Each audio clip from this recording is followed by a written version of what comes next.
Pernah nggak sih kebayang kalau layar HP yang dulunya kayak gini, sampai bisa jadi kayak gini? Mari kita bahas.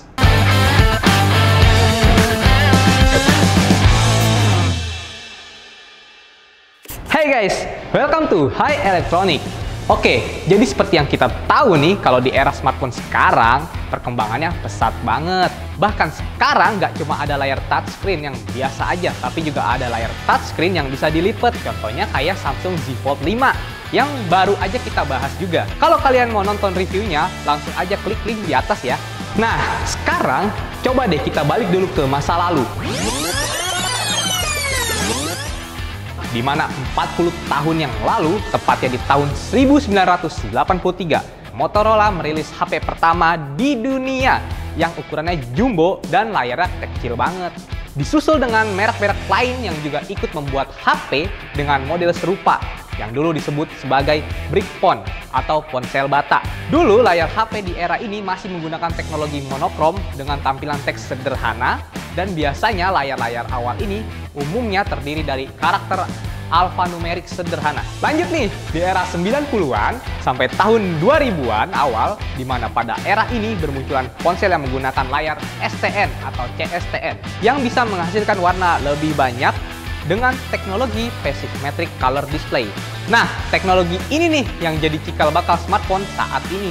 Perbedaan utama dari kedua teknologi layar tadi adalah CSTN sendiri itu sebetulnya tipe layar perbaikan dari STN, di mana STN yang sebelumnya cuma bisa menghasilkan tampilan monokrom, CSTN ini bisa menghasilkan tampilan berwarna serta terdapat perbaikan dari segi respon serta ketajaman warna yang lebih mumpuni dari STN. Setelah munculnya STN dan CSTN tadi, muncul lagi teknologi TFT atau Thin Film Transistor. Teknologi ini membawa perubahan signifikan dengan menggunakan transistor untuk mengontrol setiap pixel secara individual, sehingga tampilan yang dihasilkan bisa lebih cepat, responsif, dan memiliki kualitas yang baik dibandingkan pendahulunya. Sebetulnya teknologi ini sudah dikembangkan sejak tahun 80-an, tapi pada waktu itu teknologi ini belum sepopuler itu. Nah, salah satu ponsel terkenal yang menggunakan teknologi layar ini adalah Nokia 3310. Ada yang tahu HP ini nggak? HP ini jadi salah satu yang menggunakan teknologi TFT di awal kepopulerannya. Teknologi TFT nggak berhenti di situ aja guys, melainkan si TFT ini dikembangkan lagi nih dengan menggabungkan konsep layar TFT dan teknologi layar cair kristal atau yang kita kenal dengan LCD. Dan terciptalah TFT LCD. Pada layar ini, setiap pixel dalam matriks aktif diaktifkan oleh transistor, memungkinkan layar menjadi lebih responsif dan mampu menghasilkan gambar yang lebih tajam dan akurat. Teknologi ini banyak digunakan oleh produsen ponsel bahkan sampai ke era awal kemunculan smartphone dengan layar sentuh ini nih. Namun sekarang teknologi ini sih udah nggak banyak digunakan. Seiring berjalannya waktu, pada tahun 2010-an awal, teknologi layar semakin meningkat, terutama pada kualitas resolusi, warna, kontras yang dihasilkan. Hal ini berkat adanya teknologi IPS LCD.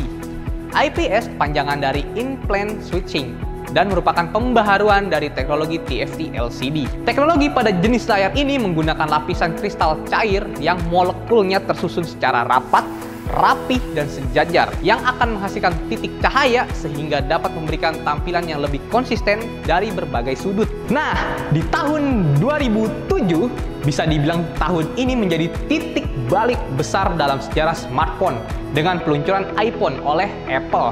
Karena iPhone ini menampilkan layar sentuh kapasitif yang sangat responsif dan antarmuka yang mudah digunakan. Pada saat yang sama, sistem operasi Android juga mulai berkembang, membuka pintu bagi berbagai produsen untuk mengembangkan smartphone mereka sendiri. Hingga selama dekade berikutnya, smartphone terus mengalami peningkatan dalam hal resolusi layar, kualitas warna, kontras, dan teknologi tampilan seperti AMOLED dan IPS. Layar pun semakin meluas hingga hampir mengisi seluruh permukaan depan perangkat. Hingga selama dekade berikutnya, smartphone terus mengalami peningkatan dalam hal resolusi layar, kualitas warna, kontras, dan teknologi tampilan seperti AMOLED dan IPS. Layar pun semakin meluas hingga hampir mengisi seluruh permukaan depan perangkat, mengarah pada desain layar tanpa bingkai atau bezel-less. Hingga masuk ke era sekarang nih, di mana seperti yang kita tahu, kalau saat ini di era smartphone, Hampir semua smartphone yang kita temui sekarang itu pasti menggunakan layar sentuh. Walaupun sebetulnya teknologi touchscreen sudah ada sejak tahun 2000-an. Namun, belum banyak ponsel yang pakai layar sentuh. Hanya ponsel-ponsel mewah dan mahal pada masanya yang menggunakan layar ini. Itu pun jenis yang digunakan menggunakan layar sentuh resistif, sehingga kualitas gambar dan sensitivitas layar yang dimiliki belum sebaik teknologi layar sentuh kapasitif, jenis touchscreen yang digunakan oleh smartphone saat ini. Eits, tapi tunggu dulu. Perkembangan layar gak sampai di situ aja guys. Seperti yang gue udah bilang di awal nih, kalau bahkan perkembangan layar udah memasuki era di mana layar sentuh yang biasanya cuma lurus sekarang udah bisa dilipat guys, berkat teknologi layar fleksibel OLED. Teknologi ini sebenarnya sudah dikembangkan sejak tahun 2010-an awal, namun baru bisa direalisasikan di tahun 2018-an dengan peluncuran foldable phone pertama di dunia, yaitu Royal Flex Pi. Namun, nggak semua produsen smartphone menggunakan jenis layar ini, cuma di beberapa seri tertentu, khususnya untuk seri flagship. Contohnya seperti seri Z Fold dan Z Flip milik Samsung, Razer Plus milik Motorola, Find N2 milik Oppo, dan Mix Fold 3 punya Xiaomi. Kira-kira gimana ya teknologi layar HP di masa depan? Apa mungkin nanti bentuknya udah hologram kayak di film-film? Oke guys, itu dia tadi sekilas sejarah dari layar ponsel. Kalau kalian dulu pernah ngalamin era ponsel yang mana nih? Coba tulis di kolom komentar ya guys. Jadi, sekian video kita kali ini. Jangan lupa buat like, comment, share, dan subscribe kalau kalian suka video dari kita. Thank you for watching. See you in the next video and bye!